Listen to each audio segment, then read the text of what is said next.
Hey, Jan, welcome back to school. Hi, Yaniv. Thank you so much for having me. Absolutely. It's a pleasure having you here, man. And you are no stranger to schools. You founded an academy. That is true, yes. All right. So that's what we're going to, amongst the things we're going to talk about today, you founded the Academy for Corporate Entrepreneurship. Is there a shorter acronym for that?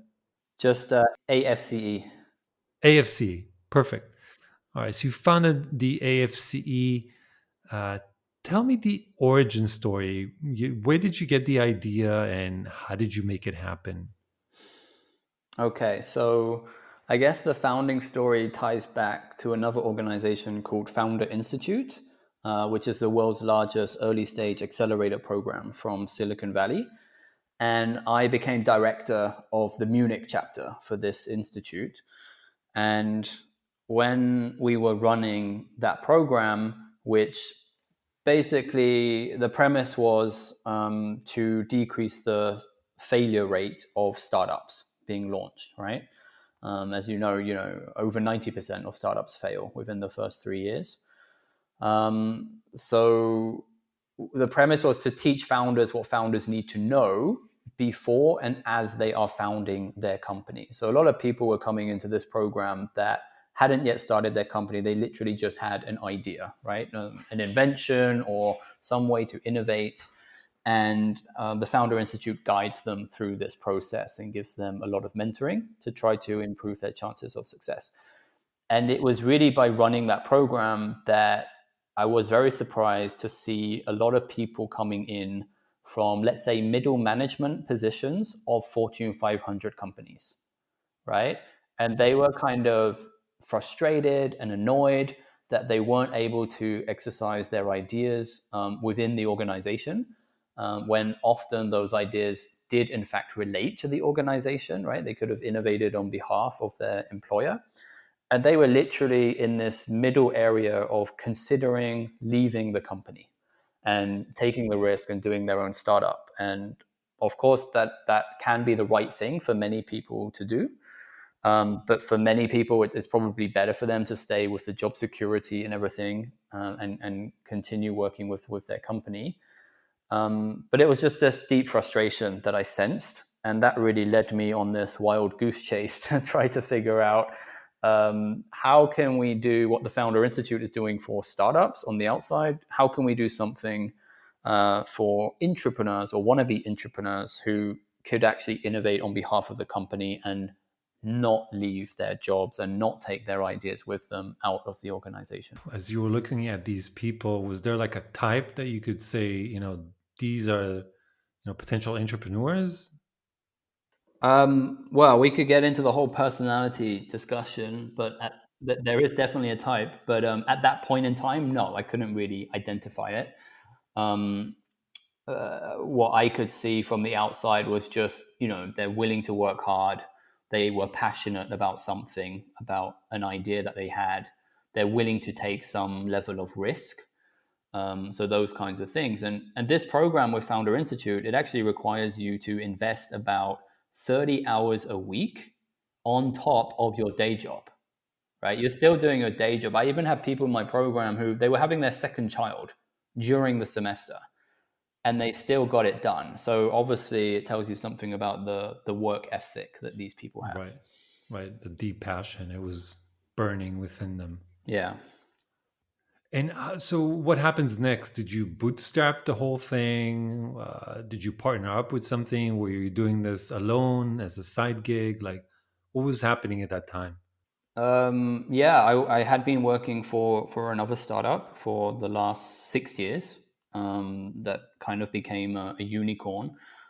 So I chucked in that job to focus 100% on my own entrepreneurial journey. It was bootstrapped, so self-funded. I think the best form of funding is always getting your first clients, right, and have your clients pay for development. So we were lucky that we got Allianz here in Munich, Germany, as our first real customer.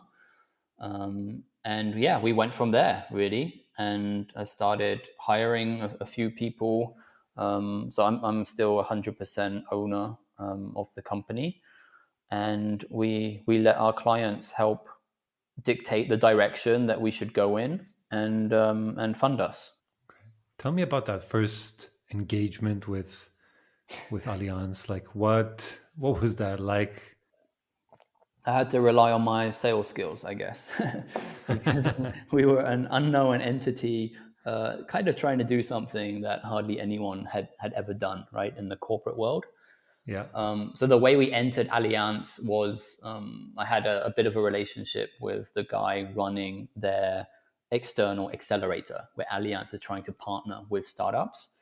And when you do that, other areas of the organization start to look at you, and sometimes they ask you for help.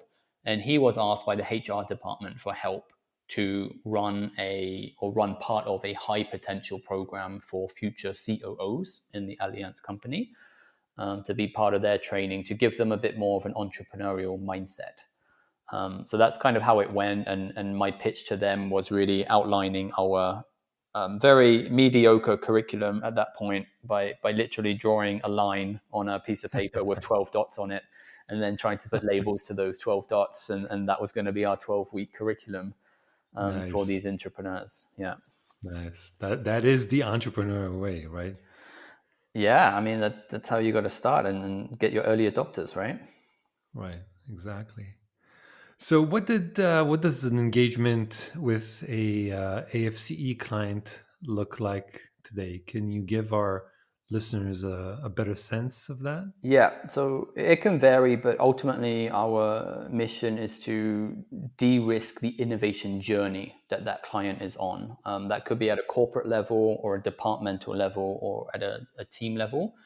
And it would very much involve running one, two, or more. It could be in the tens of entrepreneurship teams through an internal startup accelerator type of process, where you're often starting with, they have an idea, they have a rough idea or a problem that they want to solve, and our processes would help them to understand if they're actually solving a real problem for a real customer, and can they do it in a feasible way that makes sense for the organization to actually implement, so it can become, a sustainable and viable business model.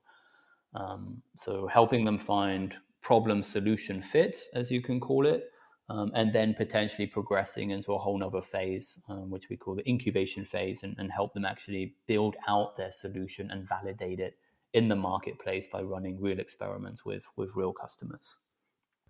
So I was looking at your website, the AFCE website, and I noticed a really nice two by two matrix there with a title that I thought was super interesting that says Intrapreneurship as an innovation strategy. And I guess that sort of ties back into, your initial, like the origin story. And I'm curious to hear your definition of an intrapreneur. Sorry, because I've heard a bunch, and I'm curious to hear yours. And also, how does that translate into an innovation strategy? So I guess my definition is pretty simple. An entrepreneur is someone that acts or behaves like an entrepreneur, but within an already existing organization, right? So, starting a new organization, you're trying to be entrepreneurial from within an existing organization. That could be a non-for-profit, it could be a government entity, it could be a Fortune 500 company. But if you're acting like an entrepreneur and doing entrepreneurial types of things, but you're employed in that organization, then you can be classed as an entrepreneur. And yeah, entrepreneurship as an innovation strategy. For me, entrepreneurship, if you take it really right back to its roots, for me, entrepreneurship is innovation, or it is how you get innovation. I mean, if you look at every company or even organization that exists today that has grown, let's say more than 4 people, 5 people, right? It exists because there was entrepreneurship in the very beginning. And the definition, if you like, of entrepreneurship is, I think Bill Olay coined this from the MIT. the Entrepreneurship Center, is invention multiplied by commercialization equals innovation, right? So you had to invent something, i.e., have an idea, something new normally, and then it's the commercialization aspect, or being able to commercialize something that was already around, but you're doing it now in a different way. And that's how every single company came into existence. Does entrepreneurship, does it need permission? Because us in the innovation space, what we hear a lot and the sort of advice that we give a lot of people is that it starts at the top, right? If for innovation to be successful in a corporate environment, it needs to come from the top. Mm-hmm. Does an entrepreneur need permission, or does he or she ask for forgiveness? Yeah. So I definitely believe the attitude should be that they ask for forgiveness, right? That's one of the rules. An entrepreneur never asks for permission. They go ahead and do. They try to prove themselves, and then later they beg for forgiveness, right? If they have to. Because if you ask for permission, you never get anywhere. Nothing will get done, right? Because entrepreneurship very much goes against the corporate immune system. So there was this whole notion of, if you're an entrepreneur, it means you're a rebel. You're going into work in the morning, almost expecting to get fired, right? That was the attitude. And I think that's the right attitude to have on that personal, individual level. But then when we tie it back to, okay, can we make entrepreneurship work as part of the innovation strategy, where we're saying, okay, innovation is no longer just investing in R&D and things like that, but actually we got to be more entrepreneurial in terms of how we're going about value creation, then it becomes a whole lot more complex. And there you're definitely right, I would argue, now with all my experience, that it's a hell of a lot easier if there is a board member, um, fighting for this way of working, or at least enabling it to happen. Right. Yeah, sanctioning it or giving you, some guardrails or some needed support. Um, I want to. I don't want to let you off the hook just yet because you've been in the trenches, if you will, and I want to get at this point. I think it's a hard sell, entrepreneurship, because like you said, everything within the corporate and everything within the corporate DNA goes against it essentially. So when you're an entrepreneur, you basically have no incentive for doing what you're doing, for taking on that additional risk. So if you're an entrepreneur, yeah, there's a sort of a clear ROI. There's still a lot of risk, but it's your own company, it's your own thing. Here, you're basically taking on all the risk. But what's the benefit? What's the incentive? How do you sell that within a company? Okay, so you're talking about the benefit and the risk reward ratio at the individual level, right? Yeah. For the employee. So that's the Yes. interesting thing, is these guys don't need an incentive because they're already partially hardwired, right? They want to work in this way. So we find when these people come into our programs, and we try to filter them for the ones that have more this entrepreneurial type of mindset, and we have personality tests that help us do that. Once they come in, they look back on that experience as, one of the best things, if not the best thing that they've done with their company, because it allowed them to act and behave as they wanted to, or had wished for, right? So in a way, if you have one of our programs, at least for that period of time, you have been granted permission, right, to be the entrepreneur and to Safe space. explore. Yeah, it's a safe space, exactly. Yeah. So you're fine with, so like my next question, you sort of answered it, but I just want to sort of reiterate it. Not everyone within the organization needs to become an entrepreneur, right? I agree. So I'm a huge advocate that intrapreneurship and even entrepreneurship is not for everyone. It's actually for the very few. If we are staying true to the definition. So what that means is a lot of companies allow people to participate, let's say, in innovation. And what that really means is actually that anyone can have an idea. And yes, that's true. That's fair. That's why we have these crowdsourcing platforms, these software platforms where people can submit ideas and an idea can come from anywhere. And other people might be able to vote it up and vote it down. That's fair enough. But I think that's as far as it goes in terms of involving anyone in the organization in innovation. After that, it's about this journey, this perilous journey, right? Where you can make a lot of mistakes along the way and where simply not everyone is cut out for it because you're dealing with an amazing amount of uncertainty. There's all of that risk there. Um, and it's really hard. And a lot of people would, just based on their personality, would not find that kind of process enjoyable. Yeah. So these, the way that you're envisioning this, I'm thinking sort of a funnel where, right, all of the organization can be at the beginning of the funnel, raise these ideas, but then they sort of funnel through, and these entrepreneurs are the ones that kind of join these ideas for the journey, and I think ultimately become champions for innovation within the organization. Is that your experience? Yeah, they definitely can.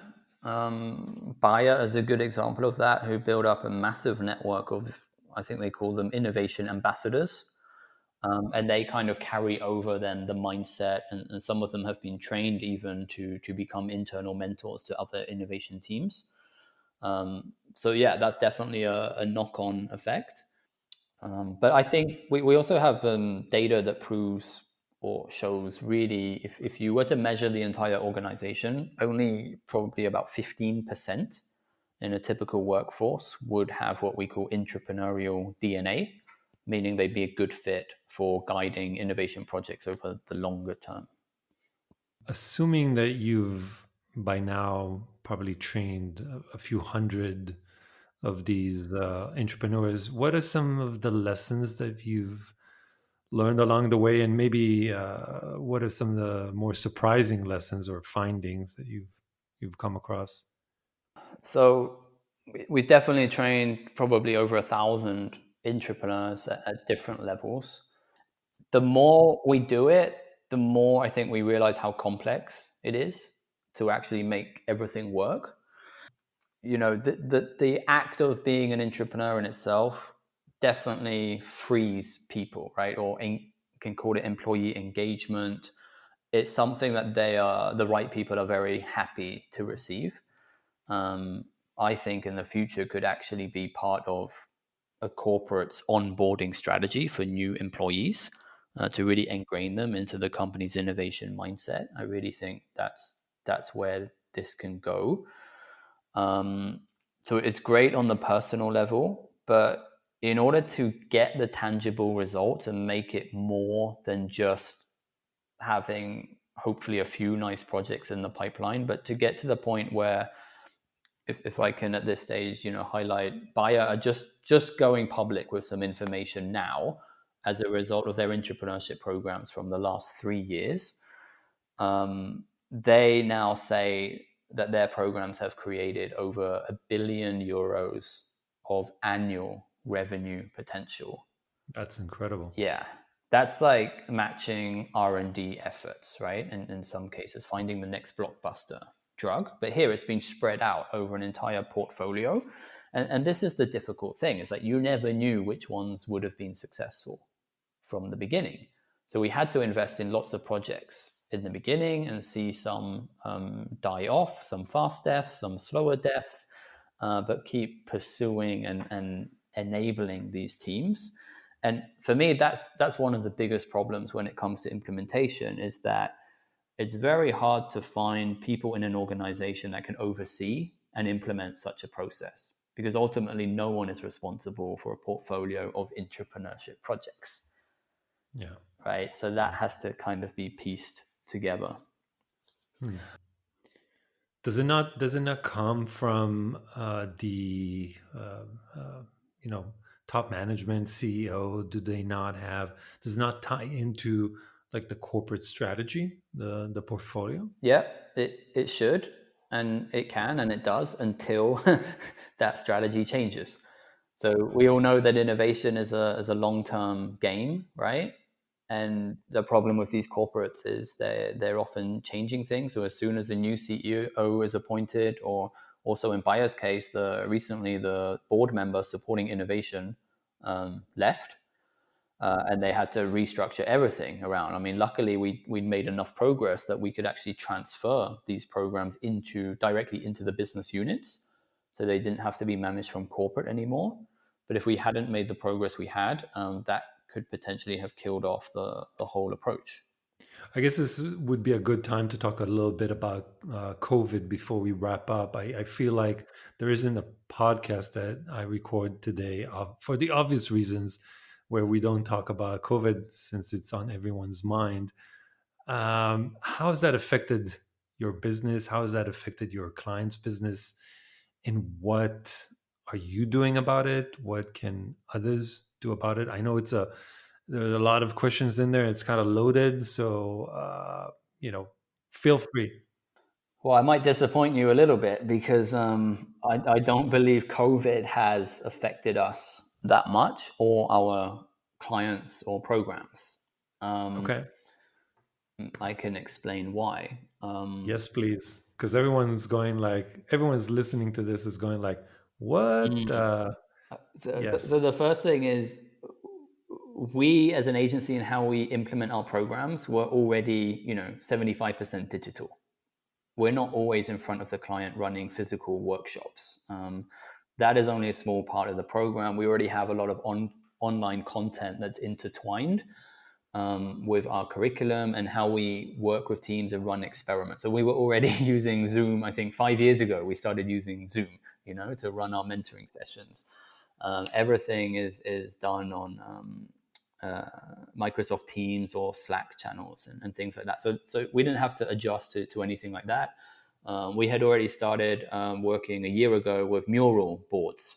So even putting the stuff we would do in a physical workshop, making that digital, simply because very often our innovation teams, the team members are not in the same place.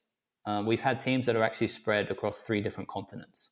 So we had to learn how to enable that. So that's one side of it. And I think the other side, why hasn't COVID really affected us, is because I personally still see COVID as a relatively short-term thing. Sure, everyone's going to have to make changes and adjustments. Things have slowed down. So, of course, the execution of our programs were paused, I guess, for a few months. But then they were able to continue as our clients were able to, have the headspace for this and get online. The fact that they were doing it from home, wasn't really a big issue. But when you look at what are you trying to do with innovation, most of our programs are more to the disruptive scale. So we're solving problems that clients have identified that could impact them over the longer term, 2, 3, 4, 5 years, and not how should we innovate in the next 3 months, right? We're just not approaching that, which is what I would call very incremental innovation. So we've got to be careful here, maybe how we define and talk about innovation. But for us, at least, it's very much not about idea generation, because often the client already has pinpointed what ideas they want to work on. We just help them validate, is that the right thing to work on? And I can imagine maybe a lot of my other colleagues in the innovation space, do help with that ideation area, design thinking principles. But we take it much beyond those steps, I guess, to go more into the lean startup and de-risking and then building out the solution. Yeah. So cool. But before we wrap up, if people want to know more about you and about the Academy for Corporate Entrepreneurship, maybe get a better sense of those digital courses that you mentioned, what's the best way to do that? Thanks, Yaniv. I'd be amazed if anyone wants to find out more about me personally, but I think the Academy would be much more interesting. So I would definitely direct them to afce.co. We're not Colombian, we're a German company, but we use the .co. And there's a lot of information there also about the online courses. I'm going to change the website in a few months as well, because we're just now opening up our entire digital library. There's going to be over 200 learning objects that we're using to customize digital courses for companies. Yeah, so that might be one way how COVID has affected us a little bit as well, to be honest, to a little bit of a pivot for ourselves to put more of the digital content out there. Or yeah, just write me an email, yan@afce.co, and happy to share some. I guess if you write in and mention this podcast, there's definitely some free content I'm willing to share, courses, or have a go Ooh, at our entrepreneur DNA test if you like to do that. Normally thank you. worth 200 euros, so why not? If someone sends me an email, I'll let you do it for free. See if you have entrepreneur DNA. I appreciate that, Jan. Thank you so much for being on the show. It's been a great honor and pleasure. Thank you so much for having me, Yaniv. Take care.